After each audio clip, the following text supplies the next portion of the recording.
uma figura muito conhecida.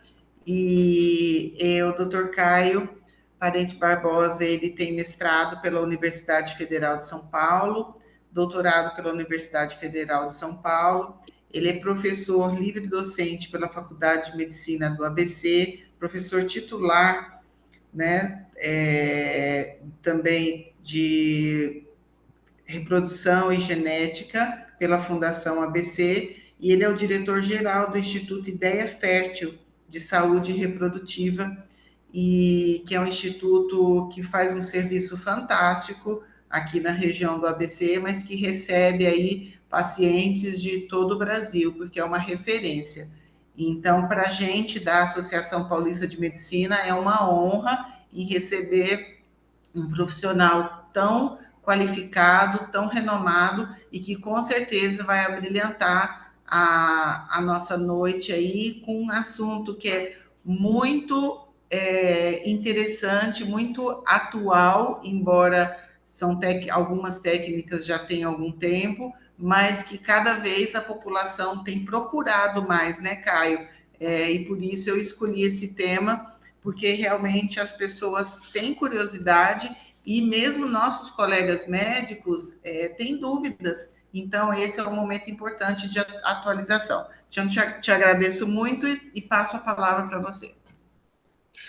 Bom, primeiro é um prazer estar aqui. Eu acho que essa colaboração entre as instituições, né, Faculdade de Medicina da ABC e a EPM, é uma coisa absolutamente fundamental.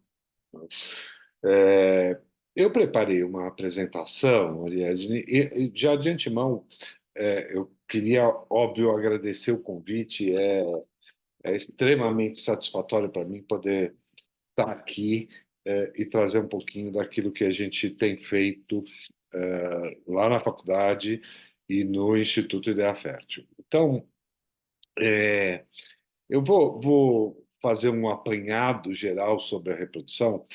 É, eu vou tentar ser um pouco mais rápido, embora eu tenha um número muito grande de slides, eu vou tentar ser um pouco mais rápido para a gente conseguir, de alguma forma, fazer um pouco de discussão em alguns temas que eu acho que são bastante importantes, não só para o ginecologista, mas também para o clínico geral. Então, e vocês me perdoem, porque de vez em quando vai passar um avião por aqui, que eu moro em Moema e de vez em quando tem um barulho aí a mais. Bom, Tranquilo. a primeira coisa que eu acho que é importante quando a gente fala em reprodução humana, a gente não está só falando sobre ter filhos, né? Hoje eu acho que esse conceito, ter filhos, é um conceito pequeno dentro daquilo que é a saúde sexual e reprodutiva. Então, eu vou tentar falar um pouco sobre isso, mas já de antemão eu digo que existe um delay muito grande entre aquilo que é o que a ciência já conseguiu fazer e aquilo que as leis estão aí sendo colocadas.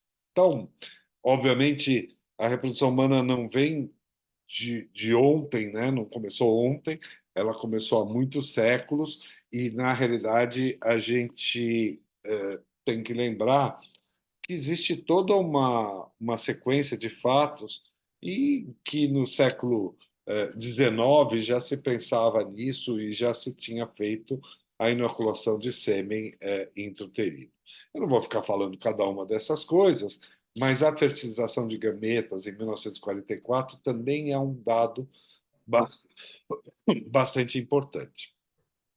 Mas óbvio que, do ponto de vista de reprodução assistida, 1978 é um marco, né? Porque foi o nascimento do primeiro bebê de proveta no mundo, né? E a gente tem que lembrar que a reprodução humana, eu tenho uma gata aqui me perturbando. Ela atinge um em cada 6 casais ao redor do mundo. Então, é um problema efetivo de saúde pública, muito embora as pessoas achem que porque a pessoa não morre de não ter filhos, ela tem um problema de saúde e esse problema é um problema sério de saúde, né?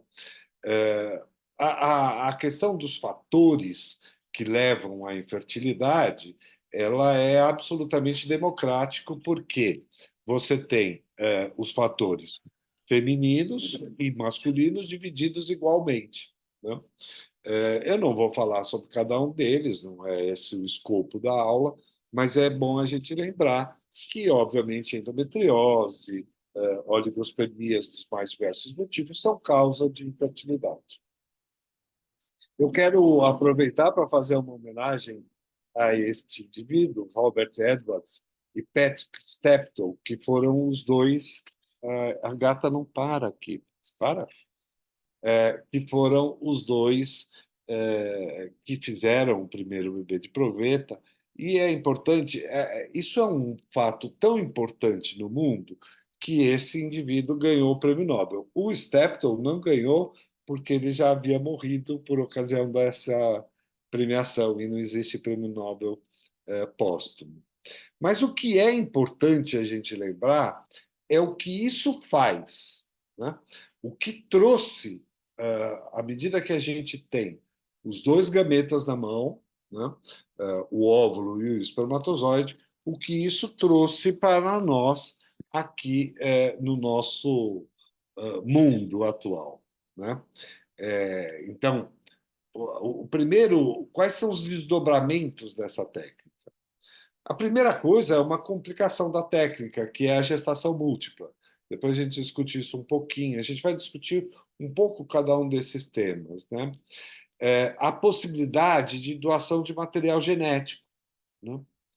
A criopreservação de embriões e gametas, o diagnóstico genético pré-implantacional, a doação temporária do útero, pesquisas em embriões e clonagem reprodutiva. Então, esses são os desdobramentos dessa técnica e eu vou tentar falar um pouquinho disso para a gente, eh, porque são coisas que mudaram o comportamento das mulheres, que mudaram o comportamento da sociedade, e aí a gente tem que discutir esses temas de forma um pouco mais profunda, né? Hoje, a gente tem no mundo mais de 10 milhões de bebês nascidos em 45 anos. Se a gente pegar alguns países como Dinamarca ou como Noruega, já existe uma parcela significativa da população que nasceu por fertilização in vitro, né? Então, eu tenho países já com 5, 7, 8% dos nascidos produtos de fertilização assistida, o que faz então com que esse tema já não seja uma coisa tão rara, né? No Brasil, óbvio que por questões econômicas o acesso não é universal, né? Mas a gente tem aí um número já significativo nas parcelas mais mais privilegiadas da população, a gente tem um número significativo de nascimentos por fertilização in vitro, né? Eu falei que a primeira complicação da fertilização é a gestação múltipla, né? Quando a gente, nos primórdios da reprodução, a gente transferia 3, 4 embriões de cada vez, né? E isso fez uma série de atrogenias e seguramente a gestação múltipla, principalmente de 3, 4, é um problema da fertilização. E hoje a gente tenta ao máximo transferir um embrião único, né?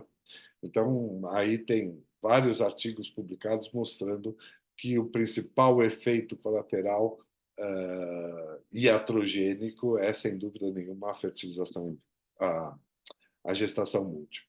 E qual é o problema disso? O problema disso, obviamente, é, além da prematuridade, que é um problema sério, né?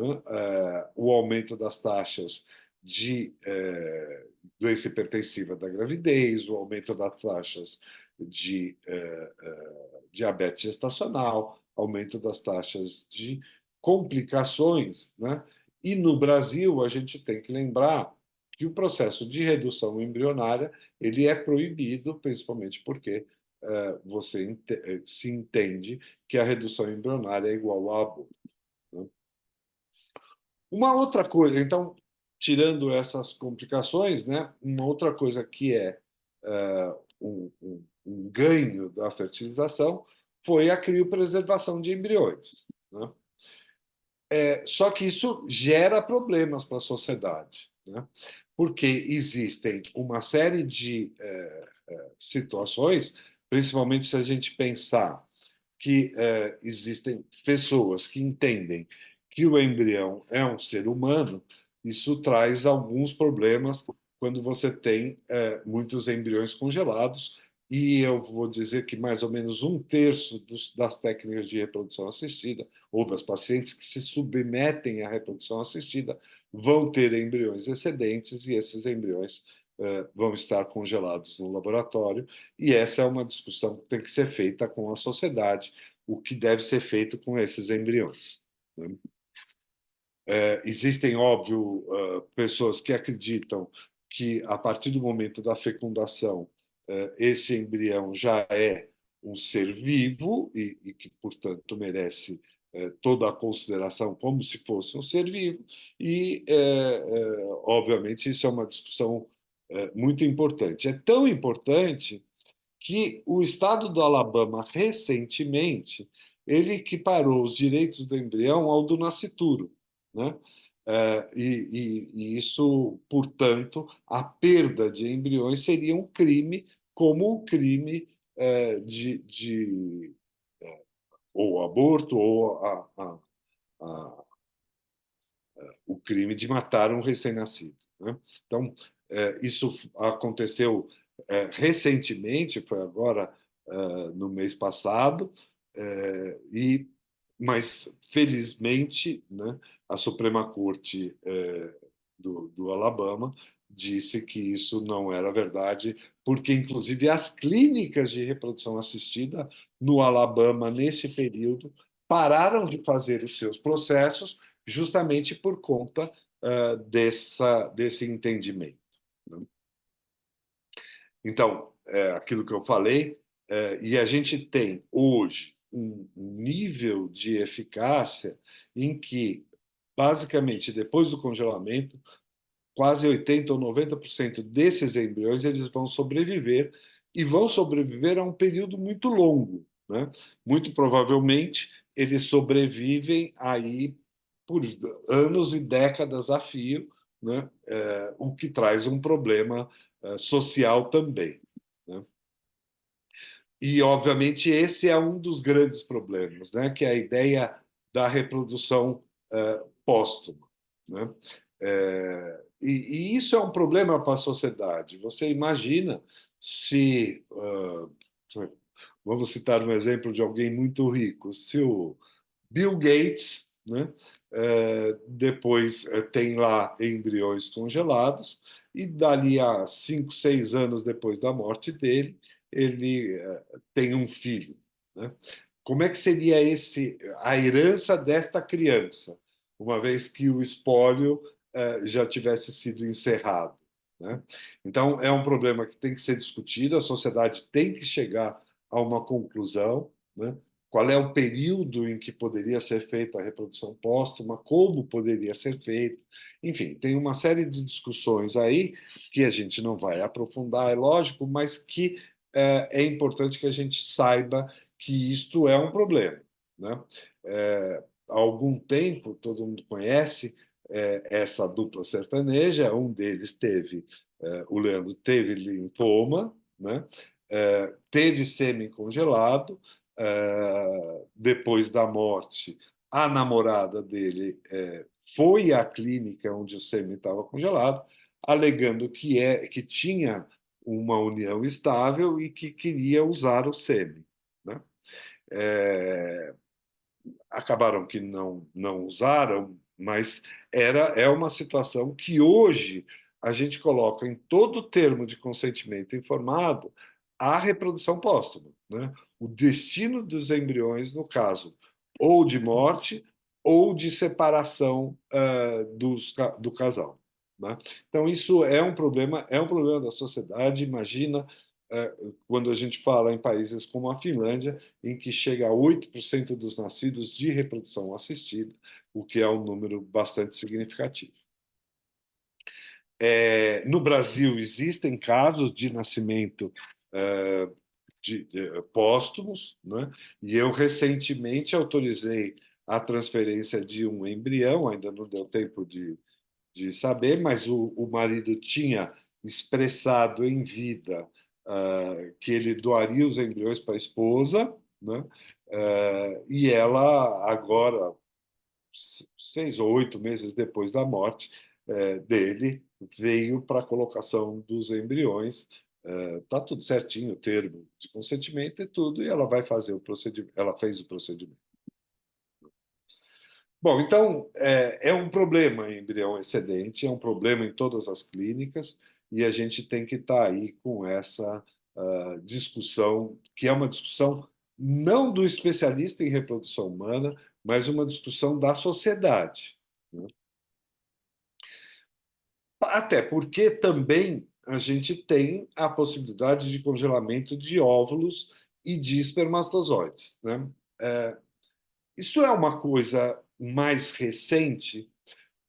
De espermatozoides, não. O espermatozoide é uma célula muito pequena e muito facilmente congelável. A veterinária já faz isso desde a década de 50, de 1950, mas o congelamento de óvulos, não, ele é relativamente recente, né?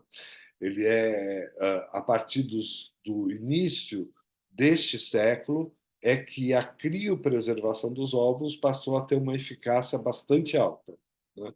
E isso traz algumas mudanças que a gente vai discutir, mas um dos desdobramentos da técnica é justamente a possibilidade de um banco de gametas de óvulos e espermatozoides.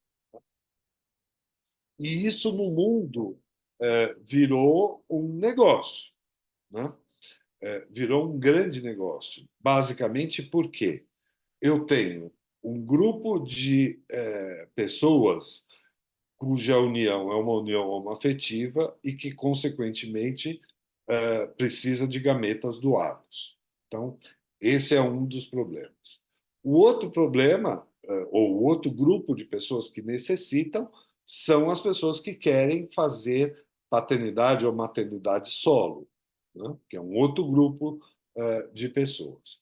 E um outro grupo, obviamente, são daquelas mulheres e homens que, por algum motivo, não conseguem produzir os gametas, né? Ou porque a mulher entrou na menopausa, ou porque ela tem um ovário em fita, e não produz óvulos. Então, existem uma série de situações em que eu necessito de gametas doados para que aquele casal consiga ter seus filhos, né? Então, no mundo hoje, e no Brasil também, existem bancos, né?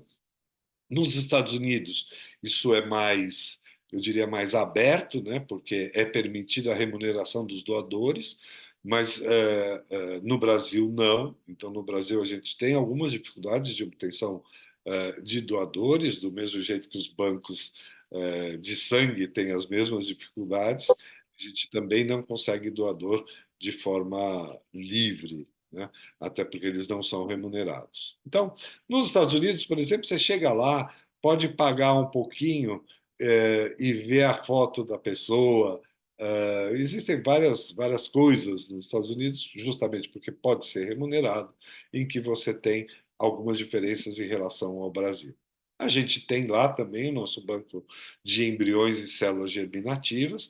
Existe, óbvio, uma outra discussão aí. Muitas pessoas não querem doar seus embriões porque elas pensam, eu vou ter um filho andando por aí. Mas existem critérios muito bem definidos tanto pelo Conselho Federal de Medicina quanto pela Anvisa para a doação de gametas e embriões. Mas a ideia, né, e que aí eu acho muito importante, é a ideia de que o fato de você preservar os seus gametas é uma forma de mudança de comportamento, né? Então, vou dar um exemplo para vocês. Hoje, a grande maioria das mulheres, elas vão querer, ou de uma faixa social um pouco mais elevada, elas vão engravidar depois dos 35, 36, 38, 40 anos, né? Então, é mandatório para essas mulheres que elas preservem os seus óvulos, se o seu projeto social for deixar para frente ter filhos, né? E isso é fundamental a gente pensar, principalmente porque, obviamente, a partir dos 30 anos, uma série de doenças vão se estabelecendo. Por exemplo, miomas, por exemplo, endometriose, por exemplo, falência ovariana.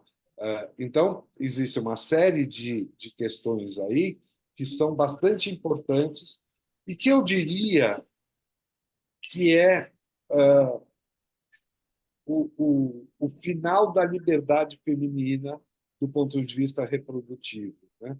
Se a gente pensar que a pílula, a partir da década de 1960, permitiu que as mulheres entrassem no mercado de trabalho, planejassem os seus filhos, tivessem poucos filhos, a partir dos anos 2000, elas podem não só fazer isso, como também preservar seus ovos para poderem ter seus filhos mais tardiamente, né? Então, essa é uma das grandes coisas que eu diria que a reprodução humana ou esses processos permitiram. Obviamente, com a questão oncológica, eu acho que é mandatório as pessoas encaminharem seus pacientes oncológicos, principalmente aqueles que vão fazer quimioterapia ou radioterapia pélvica, para que esses indivíduos preservem os seus gametas, né? Porque boa parte dessas pacientes, até 50% delas, vão entrar na menopausa e não vão ter mais gametas após o tratamento, né? Particularmente o câncer de mama e as leucemias, e principalmente quando você vai fazer transplante de medula óssea, em que você chega até a 95% de infertilidade após o transplante. Então, é fundamental a ideia de preservação da fertilidade dessas pessoas. E aqui, só para mostrar um exemplo bem sucedido de uma mulher que foi, depois de 13 anos, se eu não me engano, ela ia fazer transplante de medula, né? Fez transplante de medula, guardou um dos ovários, depois esse ovário foi recolocado no local, ele é fatiado em fatias bem pequenininhas e recolocado no local, e ela teve uma gestação após esse período, né? Então, a preservação do ovário nessas circunstâncias é extremamente importante, principalmente que a gente sabe que 95% dessas pacientes vão entrar na menopausa e o congelamento de ovário é fundamental. A gente hoje tem pelo menos uns 15 ovários congelados exatamente nessas situações. A gente faz uma laparoscopia, retira o ovário, fatia ele em fatias bem pequenininhas e faz a preservação. Obviamente, a ideia da idade feminina, principalmente, é fundamental nesse processo. Então, a verificação da reserva ovariana, ela é um dado hoje extremamente importante. A gente fez um trabalho com alunas na faculdade, alunas de segundo, terceiro, quarto ano, em que a gente observou até 20% dessas meninas tinham diminuição da reserva ovariana, né? Como são mulheres que vão ser médicas, vão terminar a residência, provavelmente alguma coisa em torno de 20% delas vão ter muita dificuldade em engravidar por falta de óvulos no período em que ela for tentar engravidar, né? Então, a maternidade tardia é um fato, ela vem aumentando E a possibilidade de gravidez a partir da idade, ela vai reduzindo de forma muito significativa, de tal forma que vocês veem aqui que aos 44 anos, 6% delas vão engravidar, mas só 3% vão ter nascidos vivos, né? O que é um número extremamente baixo para esse grupo. E essas mulheres acabam achando que vão ter uma fertilidade eterna, né? Quando vocês olham a possibilidade de um embrião euploide nesse grupo de mulheres, vocês veem que eu preciso de um número muito grande de embriões para ter a possibilidade de pelo menos um embrião euploide, né? Então, essa é uma realidade hoje nossa, né, extremamente complicado, porque as mulheres chegam com 41, 42, 43 anos para querer engravidar. E, obviamente, quando a gente olha, existem aí, aparece na mídia, né, uma reportagens mostrando mulheres que engravidaram de forma às vezes milagrosa, né? Mas isso não é a nossa realidade. A nossa realidade é essas mulheres não conseguirem engravidar a partir dos 42, 43 anos. Aqui é só para vocês verem o número de gestações no Brasil, né, de mulheres acima de 40 anos, então, um número bastante significativo de nascimentos. Quando a gente separa por região, né, e por idade, vocês vão ver que, a partir dos 45 anos, 5.900 nascimentos, entre 50 e 54, 338, e a gente tem aqui, esses nascimentos são todos eles de fertilização in vitro, né? Mas existem nascimentos com mulheres, inclusive, acima de 65 anos. Então, acima dos 50 anos, são 0,01% dos nascidos vivos no Brasil, que é um número bastante baixo. É super importante a gente ter esse conceito, né, em que, a partir dos 40 anos, a gente tem um aumento exponencial do número de abortos e um decréscimo do número de gestações. Então, além de pouca gestação, essas gestações também terminam em aborto com uma frequência bastante grande, né? É óbvio que existem, eu não gosto de falar isso, mas existem clínicas que são pouco éticas, eu diria, né? Isso está na internet. As chances de engravidar ficam entre 30% e 40%. Isso não é verdade, né? As chances de engravidar, elas são muito mais baixas que isso, e a gente deve, então, alertar as mulheres em relação à preservação da fertilidade, né? Eu falei também da questão da doação de material genético, principalmente porque hoje as famílias plurais elas estão aí, então a gente tem todas essas possibilidades de homens e mulheres, de mulheres e mulheres, de homens e homens, e de maternidade independente, fazendo com que hoje a procura desses casais pelas clínicas ou dessas pessoas pelas clínicas, elas, na realidade, fazem parte hoje de um grupo muito grande que procuram as clínicas, né? Vocês estão vendo aqui vários exemplos. Esse é um exemplo interessante de um homem trans.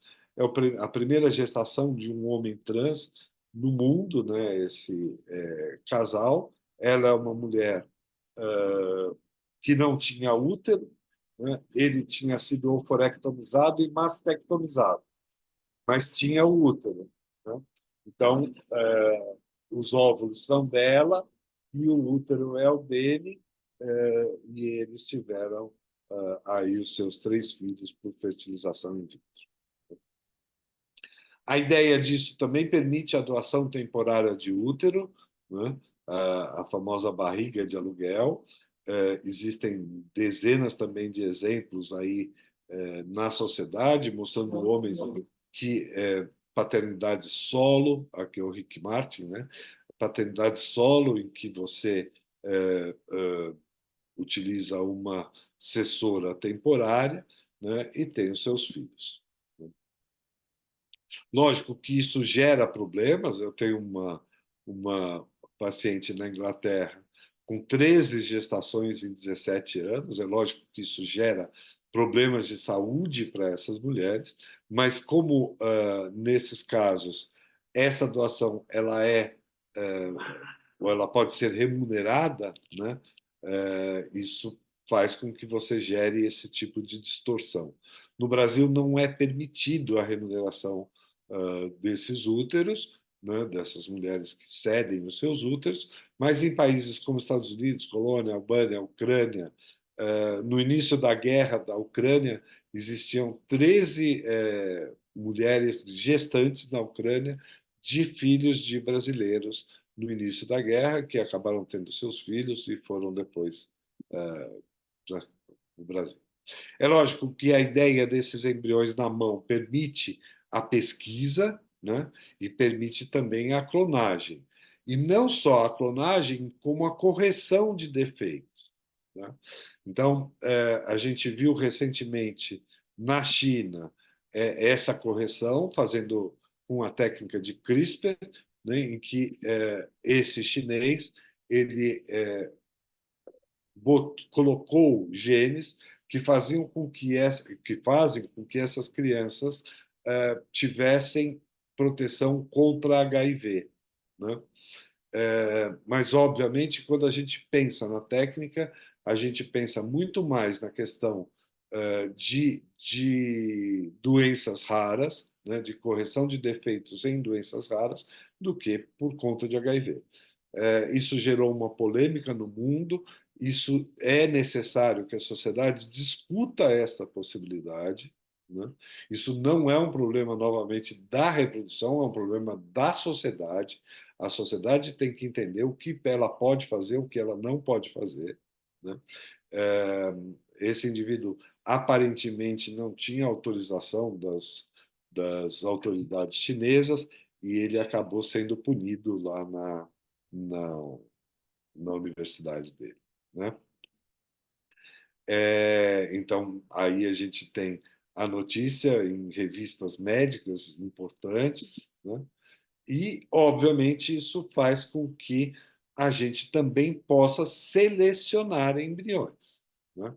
O que, novamente, é um problema, porque o, quando eu falo em seleção, eu estou, obviamente, pensando, num primeiro momento, em síndrome de Down, né? Mas eu posso também selecionar o embrião pela cor do olho. Eu quero ter um bebê de olho azul, né? Então, em teoria, eu posso fazer isso, né? Se eu devo ou não é uma discussão da sociedade. Mas quando a gente está falando em doenças raras, né, a coisa muda de figura, né? Porque aí efetivamente eu posso estar conseguindo diagnosticar e impedir o nascimento de crianças com defeitos graves, distrofia muscular, com fibrose cística, ou qualquer uma talassemia, ou qualquer uma dessas doenças que têm origem genética e que são mais de 6 mil doenças raras. Então, esse é um dado importante, principalmente a gente pensando que entre 2 a 5% da população são portadores de doenças raras, né? Então, 60% das pessoas têm o gene de uma doença rara e essas pessoas vão se encontrar por aí, fazendo com que nasça pelo menos entre 2 e 5% de pessoas com algum tipo de doença rara, né? Aqui a formação de blastoceploide, aqui as doenças mais comuns diagnosticadas, né? Então, obviamente, a síndrome de Down, Turner, Klinefelter são as mais comuns, mas as outras também estão aí acontecendo, né? E a gente deve estar preocupado, principalmente naquelas pacientes que estão vindo para o nosso tratamento com idade mais avançada, né? Aqui é só para explicar como é feito o processo, e este processo também faz seleção de sexo embrionário, né? No Brasil, o Conselho Federal de Medicina proíbe que se faça a seleção pelo sexo por si só, né? E isso obviamente, um grande problema, porque o que eu faria com os embriões excedentes do sexo não desejado, né? E essa, novamente, é uma discussão que a sociedade deve fazer com esses embriões, né? A clonagem reprodutiva é possível, né? Mas é proibida no mundo inteiro. Ninguém hoje entende que isso deva ser feito, né? Embora já tivesse algumas experiências e alguns indivíduos já tenham feito isso, né? Obviamente, isso saiu com a Dolly, mas eu posso clonar, enfim, qualquer tipo de embrião de mamífero com uma certa facilidade. Algumas coisas têm evoluído, uma delas, por exemplo, são os transplantes uterinos. A gente já tem aí um número de nascimentos com gestações viáveis, né, com nascimentos, e hoje a gente já tem pelo menos 20 nascimentos de transplantes uterinos, o que é um alento para algumas mulheres.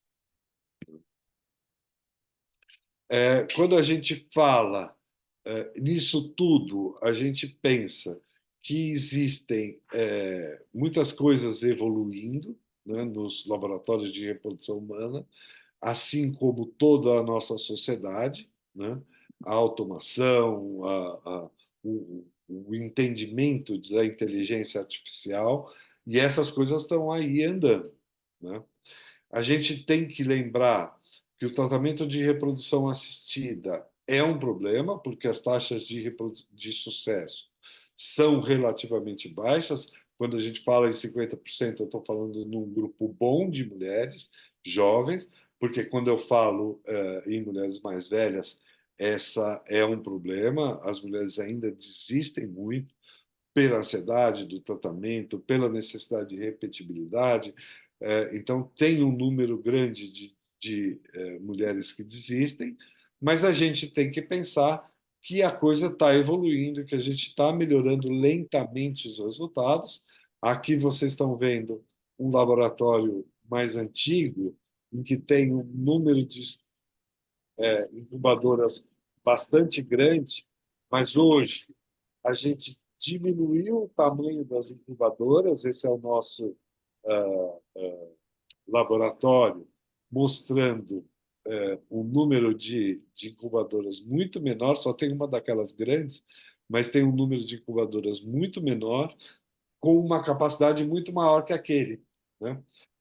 Basicamente porque as incubadoras ficaram muito mais eficientes e muito mais reduzidas de tamanho, né? Mas esse é um outro problema, porque a gente, a cada dia que passa, eu todo mês acabo comprando um container de nitrogênio por conta do excedente dos processos, né? E a gente vai enchendo esses containers a todo momento, de tal forma que hoje já existem, por exemplo, nos Estados Unidos, empresas que só fazem isso, que é o armazenamento de embriões, né? E isso, óbvio, é uma questão que vai entrando, né, no mercado. Aqui vocês estão vendo uma máquina que faz espermograma, então eu não preciso mais da atuação humana nesse processo, né?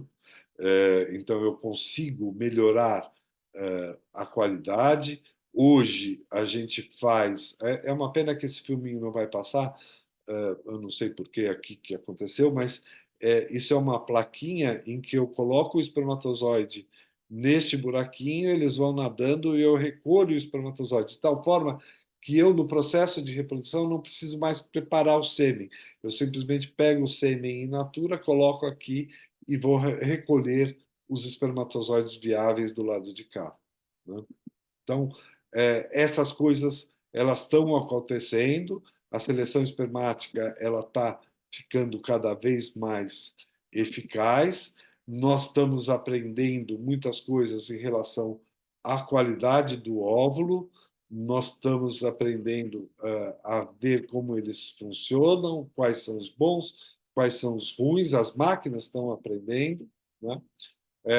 Já existem robôs para fazer a injeção de espermatozoides nos óvulos, isso está aumentando, essas incubadoras são cada vez melhores, e hoje a gente já tem incubadoras que têm o time-lapse. O que significa isso? Elas filmam o embrião do início do processo ao final do processo, e elas já estão sendo ensinadas a escolher qual é o melhor embrião de acordo com essa evolução, né? Então, essa inteligência artificial ela está entrando no mercado cada vez mais.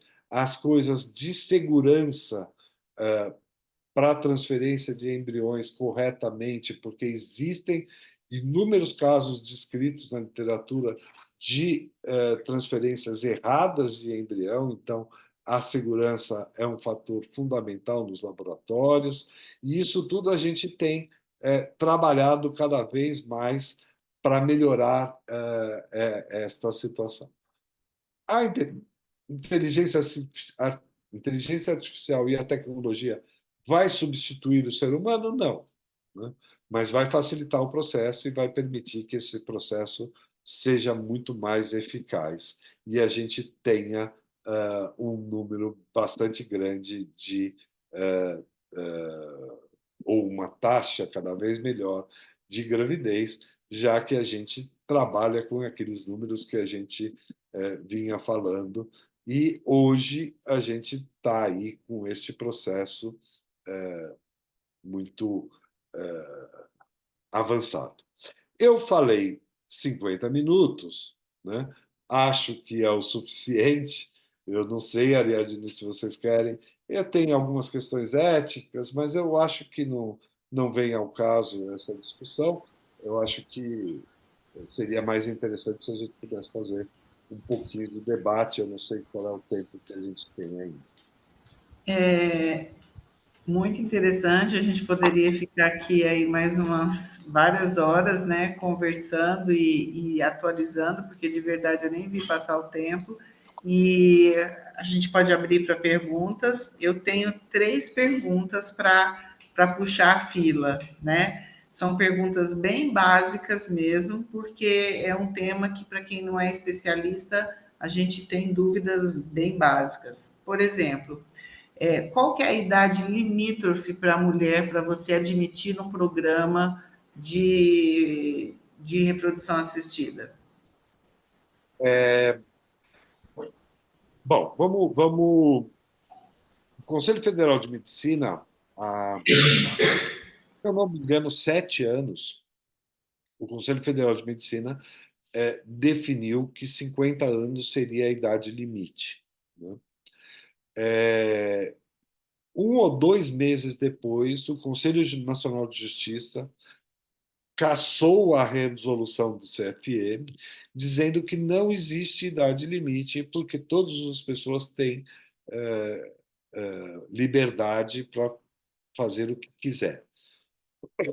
O Conselho, na resolução seguinte, colocou, então, que a idade limite seria 50 anos, mas se as mulheres tivessem condições clínicas, que poderia ir adiante. Por quê? Existem algumas publicações mostrando mulheres acima de 60 anos com gravidez e que tiveram sucesso. É, em 2018, se eu não me engano, na Itália, caçaram o pátrio poder de um casal de 64 anos que tinham tido os filhos por reprodução assistida, pois o juiz considerou que era uma idade muito alta para que eles criassem os seus filhos. É um tema difícil de. Bastante. Tem uma pergunta aqui no chat de uma colega que está perguntando se para as mulheres com laqueadura o processo pode ser realizado normalmente. Pode, mas essa é uma das situações que as pessoas. A reversão da laqueadura é muito mais eficaz do que a fertilização in vitro, né? Então, se é uma mulher abaixo de 38 anos, normalmente a gente indica a reversão, tá? Se for acima de 38 anos, aí não, aí a ideia da fertilização é melhor, porque ela tem menos tempo, né, para esperar. Então, Perfeito. Uma outra pergunta, é sabido, né, que a mulher que engravida após os 40 anos, o risco de malformações é muito grande. No processo de fertilização assistida, isso não existe, visto que o óvulo foi preparado. Como que funciona? a chance de você ter um embrião com síndrome de Down, vamos falar da síndrome de Down, que é mais fácil, mais comum, é exatamente a mesma. A reprodução humana não vai interferir. A gente indica, a partir dos 38 anos, que esta mulher faça uma biópsia deste embrião. Tá? Então, a gente indica a biópsia embrionária a partir dos 38, porque a chance aumenta de forma significativa. Mas é um processo a mais, né? Não é um processo que se faz de forma rotineira. Existem, eu não falei disso, mas existem hoje uma técnica em que você avalia o fluido de cultivo do embrião e que você já consegue, neste fluido, identificar DNA livre para saber se existe ou não síndrome de Down. Ainda não é uma técnica muito eficaz, mas ela está sendo aprimorada. Talvez em algum momento a gente passe a não fazer a biópsia embrionária e sim a leitura no líquido, e talvez aí seja uma coisa que a gente passa de rotina, né? Porque aí é um processo muito mais simples em que você tira o líquido e faz a avaliação. Perfeito.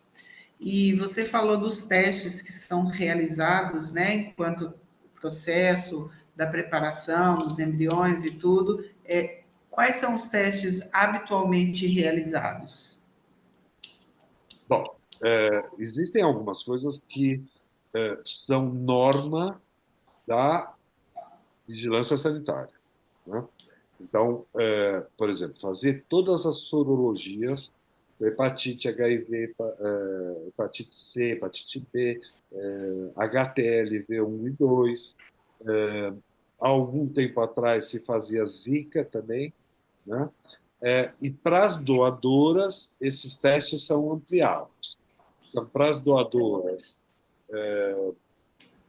você faz eletroforese de hemoglobina e você faz também o cariótipo. Nós fazemos de rotina, na propedêutica mínima do casal infértil, o cariótipo, porque a gente, primeiro, porque a gente trabalha em conjunto com a genética, segundo, porque a gente encontra até 15% de alteração de cariótipo em mulheres inférteis, em casais inférteis. Então, a gente faz de forma rotineira essa avaliação.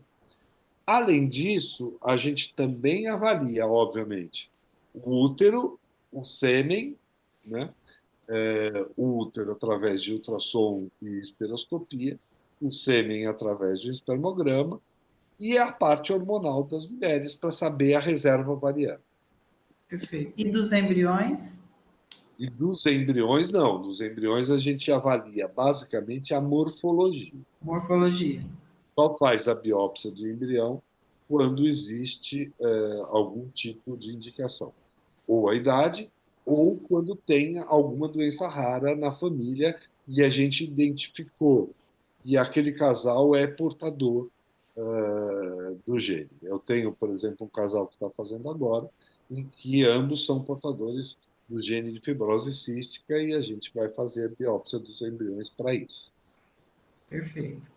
Hoje no Brasil, eu creio que você falou, mas eu fiquei em dúvida. Por quanto tempo pode ficar congelado os óvulos? Bom, existem duas questões aí. Uma das questões é a lei de biossegurança, né?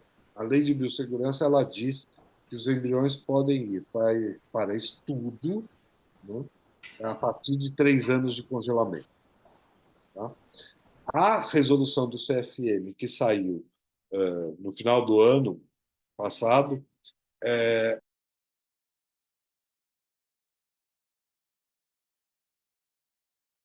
a resolução fala que esses embriões podem ser descartados assim que o casal desejar. Perfeito. A doutora Nádia Nara gostaria de fazer uma pergunta. Fica à vontade, Nádia. Oi, tudo bom? Boa tarde.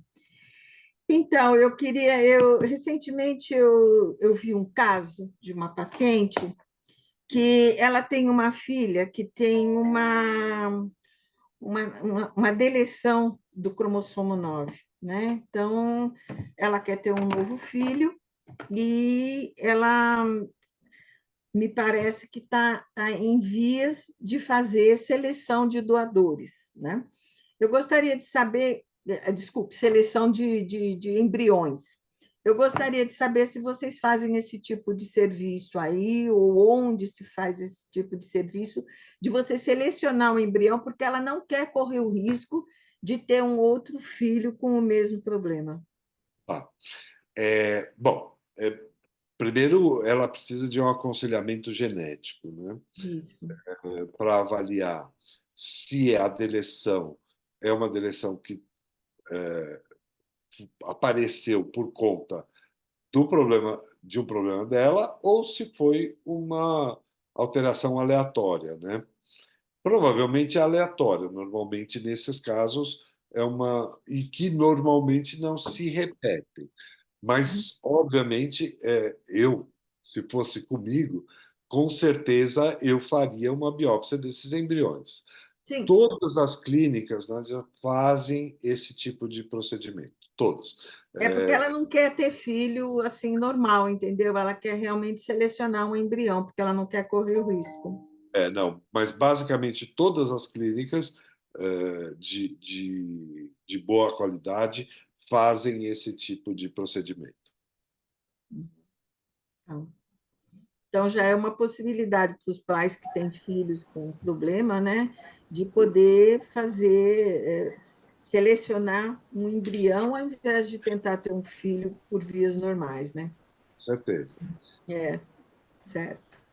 A gente tem uma paciente que é um caso muito interessante, porque é uma mulher com uma distrofia muscular, né? É raro as mulheres, mas é uma deleção muito grande, por isso ela tem a distrofia. Ela, inclusive, era jogadora de vôlei em São Caetano e aí começou a ter alterações, fizeram um diagnóstico da distrofia e aí a gente fez e ela teve 2 filhos sem a distrofia, 2 meninos sem a distrofia. Então, mesmo nessas doenças raras, a gente consegue fazer o diagnóstico. O problema na doença rara é que eu tenho que ter exatamente qual é a alteração gênica para poder ir buscar no embrião aquela alteração gênica. É um processo um pouco mais caro. A gente está junto com o Centro de Genoma, com um projeto no CNPq de mais de 100 milhões de reais no projeto para justamente fazer fertilização in vitro nessas pessoas portadoras de genes de doenças raras. A gente É, tem que pensar que, do ponto de vista de saúde pública, uma criança que nasça com AME tipo 2, ela vai custar para o Estado alguns milhões de dólares de tratamento. Então, em teoria, é muito mais barato o Estado pagar a seleção embrionária do que ter essas crianças. é. Falando em custos, Caio, o nosso colega Vanderlei está fazendo uma pergunta: como está a cobertura da medicina suplementar para a reprodução assistida? Algum desses procedimentos já estão inclusos no rol do INSS? Não, e eles fogem disso como o diabo foge da cruz, né? Eles não querem nem saber. Como o Estado também não quer saber, porque, obviamente, quando a gente pensa em saúde pública, a gente tem que pensar que talvez saneamento básico seja hoje um problema um pouco maior para nós, né? Então, eles não querem nem pensar em colocar isso no rol. Algumas empresas de tecnologia pagam esses procedimentos para as suas pacientes. A gente, por exemplo, para as nossas funcionárias, também faz a preservação dos óvulos, né? O Google faz, Mercado Livre faz, eles dão uma verba definida lá, que varia de empresa para empresa, para que essas mulheres façam os seus tratamentos. Mas a ANS e a coisa foge disso, como o diabo foge da cruz. É muito caro, né? O Estado não teria condições de arcar com esse processo. Você sabe que na Itália existe o grande problema da talassemia, né? Sim. E lá eles fazem isso para evitar que existam talassêmicos major, porque o talassêmico major é um custo muito alto de saúde pública. E lá tem muitos talassêmicos minor, né? Então, eles fazem esse estudo e justamente para evitar selecionamento de embriões. Antigamente, eles ainda autorizavam eles já quando a criança era formada, isso na época que ainda não se fazia isso, eles tinham um aborto terapêutico em pacientes para evitar talassêmicos major, porque talassêmico major é um custo muito alto, é transfusão mensal para o resto da vida e uma sobrevida de 30 a 40 anos no Não, máximo, né? e não é só esse o problema. Quando a gente fala em doença rara, É. a maior parte das mulheres que têm filhos com doenças raras param de trabalhar, Sim. porque não existe uma rede de apoio, não existe uma condição mínima para que aquelas crianças possam ter um suporte, né? Então, Uhum. não é o problema não é só o custo para o Estado, né? É o custo para a família também. É extremamente complicado e a gente tem que pensar nisso. Esse projeto do Centro de Genomas com o CNPq, em que a gente faz parte, ele quer mostrar justamente isso, né? E vai ser bastante interessante. Ele está em vias de ser liberado, né? Nós temos mais uma pergunta aqui do colega Ruben. Ele diz que já que há a mesma chance de síndromes congênitas em FIV e na gestação sem óvulos congelados, a gestação após determinada idade é considerada como fator epigenético para síndromes como a de Down ou não há um consenso com relação a isso? Não é epigenético, há um consenso, sim. É, não é epigenético. O óvulo ele vai sofrendo. O óvulo ele foi produzido quando as mulheres estão na barriga da mãe, né? Até 25 semanas de gestação, ela produz o máximo. Daí para frente é só queda, né? Então, 20 milhões lá na 25ª semana de gestação, 2 milhões quando nasce, 400 mil quando chega no menacme, e daí para frente vai caindo. Esses óvulos eles vão perdendo qualidade também, né? Então, é óbvio, você pode pensar, sei lá, se a mulher tem um consumo de álcool exagerado, será que isso aumentaria? Não, não parece que nada que você faça altera esse número de embriões alterados. Isso é por conta da qualidade do óvulo que cai. Perfeito. Excelente. Espera aí que entrou mais uma perguntinha aqui. É uma pergunta sobre custos para a manutenção dos óvulos e espermatozoides congelados. Se existe uma média, se isso varia de clínica para clínica, qual é o custo estimado? Varia de clínica para clínica. Nós temos um custo e é um custo mais baixo, porque o Ideia Fértil é uma organização sem fins lucrativos. Mas eu diria que a média é alguma coisa em torno de 600 a 2.000 reais, varia de clínica para clínica, semestralmente. Perfeito. Tem várias pessoas parabenizando aqui o evento. Se alguém quiser fazer mais alguma pergunta, a gente ainda tem uns 2 minutinhos. Se alguém quiser abrir a câmera, fazer mais alguma pergunta, o doutor Caio ainda tem uns 2 minutinhos para responder.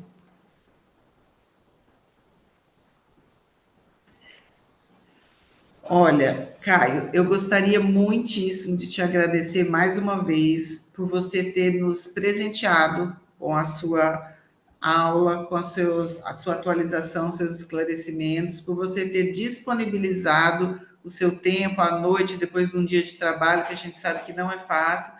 Então, assim, foi super interessante. Eu ficaria aqui, como eu falei, mais um tempão, porque é um assunto assim que desperta curiosidades tanto do ponto de vista médico como do ponto de vista social, né? E ético e tudo mais. Então, te agradeço muitíssimo, em nome da PM, em nome de todos a classe médica, em nome do ABC, e é uma honra para a gente ter você aqui no ABC Paulista, e é uma honra ter tido você aqui com a gente nesse momento.